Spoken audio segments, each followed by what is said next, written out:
اور ہم نے بہت سے جن اور انسان دوزخ کے لیے پیدا کیے ہیں، ان کے دل ہیں لیکن ان سے سمجھتے نہیں، اور ان کی آنکھیں ہیں مگر ان سے دیکھتے نہیں، اور ان کے کان ہیں پر ان سے سنتے نہیں۔ یہ لوگ بالکل چوپایوں کی طرح ہیں بلکہ ان سے بھی زیادہ بھٹکے ہوئے، یہی وہ ہیں جو غفلت میں پڑے ہوئے ہیں۔ وَلَوْ شِئْنَا لَآتَيْنَا كُلَّ نَفْسٍ هُدَاهَا، اگر ہم ہدایت ہی دینا چاہتے زبردستی تو پوری انسانیت کو ہی ہدایت دے دیتے، سب کو، جن اور انس کو ہدایت دے دیتے۔ وَلَكِنْ حَقَّ الْقَوْلُ مِنِّي لَأَمْلَأَنَّ جَهَنَّمَ مِنَ الْجِنَّةِ وَالنَّاسِ أَجْمَعِينَ، لیکن میری طرف سے یہ بات طے پا چکی ہے کہ میں ضرور بھر دوں گا دوزخ کو سرکش جنوں اور انسانوں سے، چونکہ یہ میں نے بات طے کر لی ہے، لہٰذا میں زبردستی کسی کو ہدایت نہیں دوں گا۔ ورنہ اللہ کے لیے کیا مسئلہ ہے؟ اللہ تعالیٰ تو آنے واحد میں ایک سیکنڈ کے اندر پوری انسانیت کو ابو بکر، عمر، عثمان و علی رضی اللہ عنہم اجمعین وعلیہم السلام اجمعین بنا دے۔ اللہ کے لیے کوئی مسئلہ ہے؟ اللہ تعالیٰ فرماتا ہے اگر ہم نے زبردستی ہی ہدایت دینی ہوتی تو ہم نے سب کو ہدایت دے دینی تھی، لیکن اللہ تعالیٰ نے ایسی مخلوق تو پہلے ہی پیدا کی ہوئی ہے زبردستی ہدایت والی، جس کو ہم اپنی کمپیوٹر کی لینگویج میں کہتے ہیں بائی ڈیفالٹ، جو اپنی مرضی سے نہیں بلکہ اللہ تعالیٰ نے اس کو بنایا ہی ایسا ہے کہ وہ اللہ کی تابع فرمان ہے، اور وہ ہیں فرشتے۔ اللہ کی نافرمانی کر ہی نہیں سکتے۔ انسان اور جن، یہ دو مخلوقات اکاؤنٹیبل ٹھہرائی گئی ہیں، کیوں؟ ان کو اللہ نے ول دی ہے، یہ اپنی مرضی سے رب کو چوائس کرتی ہے، یہ اپنی مرضی سے اللہ کو ٹاپ پرائورٹی مانتی ہیں اگر مانے تو۔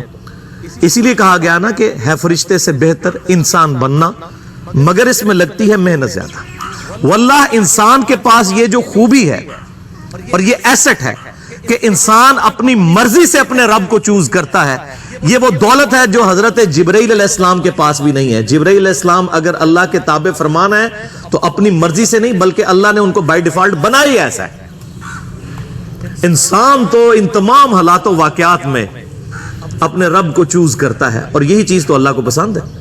اسی لیے دیکھ لیں جنت فرشتوں کے لیے نہیں ہے، انسانوں کے لیے، اپنی مرضی سے۔ اِنَّا هَدَيْنَاهُ السَّبِيلَ اِمَّا شَاكِرًا وَإِمَّا كَفُورًا، ہم نے ہدایت کا راستہ واضح کر دیا ہے، چاہے تو شکر گزاری کی روش اختیار کرو، خواہ ناشکری کی۔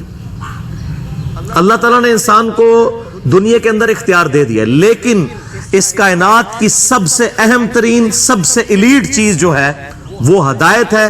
یہ آپ کو فٹ پاتھ پہ راہ چلتی ہوئی نہیں ملے گی بلکہ محنت کرنی پڑے گی۔ والذین جاہدوا فینا لنہدینہم سبلنا، جو لوگ ہماری راہ میں کوشش کریں گے ہم ان کے لیے اپنی راہیں کھولیں گے۔ جو کوشش نہیں کرے گا اللہ تعالیٰ بے پرواہ ہے، اللہ تعالیٰ کو کوئی پرواہ نہیں ہے۔ انسان نے اپنی مرضی سے اپنے رب کو چوز کرنا ہے، تو اللہ تبارک و تعالیٰ مائل بکرم ہے ایسے شخص کے لیے۔ تو یہ جو آیا کہ اگر ہم زبردستی ہی ہدایت دینا چاہتے تو جتنے لوگ ہیں ان کو ہدایت دے دیتے، لیکن ہماری طرف سے یہ بات طے پا چکی تھی کہ میں ضرور بھر دوں گا دوزخ کو سرکش لوگوں سے، خواہ وہ جنوں میں سے ہوں یا انسانوں میں سے۔ اور اس کانٹیکسٹ میں سورۃ الاعراف کی آیت میں کہتا ہوں قرآن حکیم کی سخت ترین آیت ہے، اس سے زیادہ کوئی سخت آیت نہیں ہے اس کانٹیکسٹ میں۔ وَلَقَدْ ذَرَأْنَا لِجَهَنَّمَ كَثِيرًا مِنَ الْجِنِّ وَالْإِنسِ، اور بے شک ہم نے کثرت کے ساتھ جن اور انسان پیدا اس لیے کیے ہیں کہ وہ دوزخ میں جائیں۔ یہ کتنی الارمنگ آیت ہے۔ یہ سورۃ الاعراف آیت نمبر 179 ہے، قرآن حکیم میں کھول کے پڑھ لیجئے گا۔ یہ میں کو اپنی طرف سے بیان نہیں کر رہا۔ ہمیں جس خدا کا تعارف کروایا گیا نا این جی اوز کے ذریعے اور یہ میٹھی میٹھی باتیں کرنے والے واعظین کی طرف سے، وہ خدا اور ہے، اور جس خدا کا تعارف اللہ کے محبوب صلی اللہ علیہ وآلہ وسلم نے کروایا اس قرآن حکیم کے ذریعے، وہ خدا اور ہے۔ اللہ کا کوئی رشتہ دار نہیں میرے بھائیوں۔ جس کو پنجابی کہتے ہیں کنو کڈ لو یہ گل۔ سیدنا سعد ابن ابی وقاص رضی اللہ تعالیٰ عنہ کو جب جنگ قادسیہ کے لیے سیدنا عمر فاروق رضی اللہ تعالیٰ عنہ نے روانہ کیا پرشین امپائر کے خلاف، جو اس وقت دو سپر پاورز میں سے ایک سپر پاور تھی، ایک رومن امپائر تھی جو جنگ یرموک میں گر گئی، اور جنگ قادسیہ کے اندر